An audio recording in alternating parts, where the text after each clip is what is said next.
Once upon a time in the bustling city of New York, there lived a friendly neighborhood superhero named Spider-Man. With his red and blue suit and incredible spider powers, he was the protector of the city and the hope of all its citizens. One day, a supervillain with a wicked sense of humor and a thirst for power and destruction, the Green Goblin, threatened to take over the entire city.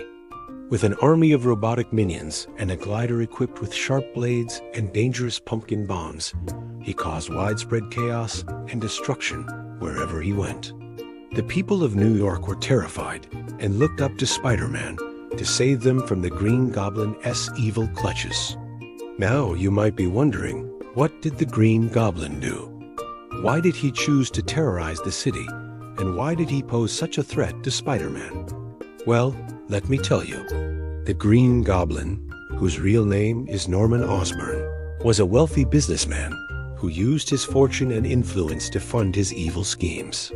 He was a genius scientist and a master of disguise who used his intellect and charisma to manipulate others and get what he wanted. But underneath his charming exterior, he was a ruthless and dangerous villain who would stop at nothing to achieve his goals. Norman Osborn had always been obsessed with power and control, and he believed that he was superior to others. He was driven by a deep-seated anger and resentment towards Spider-Man, who he saw as a threat to his way of life. He felt that Spider-Man represented everything that he could never have, including fame, power, and recognition. This obsession led him to create advanced weaponry and engage in illegal activities, which eventually caught the attention of the authorities. As a result, he was forced to flee New York and hide his face behind a green mask. It was then that he became known as the Green Goblin. With his new identity, Norman Osborn was free to pursue his evil schemes without fear of being caught. He created an army of robotic minions to do his bidding, and he built a glider that allowed him to soar through the skies of New York like a menacing green specter. He unleashed pumpkin bombs that caused massive destruction and instilled fear in the hearts of the people. With each passing day, the Green Goblin's reign of terror grew, and the people of New York became increasingly desperate for Spider-Man to come to their rescue. But Spider-Man was nowhere to be found. You see, Peter Parker, the young man behind the mask of Spider-Man, was struggling with his own personal problems.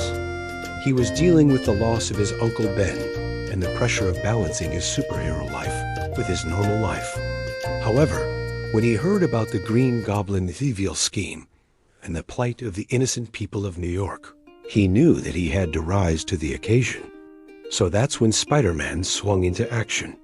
Using his spider sense, he tracked down the Green Goblin and followed a trail of clues that led him to an abandoned warehouse on the outskirts of the city.